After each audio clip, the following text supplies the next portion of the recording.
Good morning सांग मैंने मुझे नहीं आसी आज गोटे नुआ फ्रेश वीडियो को जो थे कि मुझे शीघ्र गाधे पाधे पूजा सारी रोषेबास करी आम चलू बुलवा कहीं बुलवा जीवार से आज जल्दी जल्दी सब कम सारिदेली।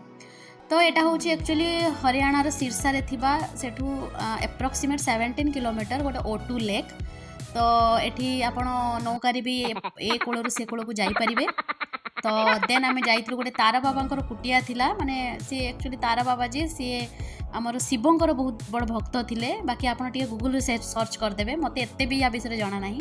बाकी सेठी बहुत बढ़िया आर्टिफिशियली तैयारी कराइला गुंफा भलिया। तो भगवान सब बहुत प्रकार मूर्ति थिला सेठी गोटे गणेशंकर भी मूर्ति थिला जोटा को देखी मते बहुत ही भल लागिला। देन आउ सब ये सब आर्टिफिशियली सब तैयारी कराइला आम छुआ मैंने बहुत खुशी होते। बाकी शिव मंदिर थी आम से पानी ढालू।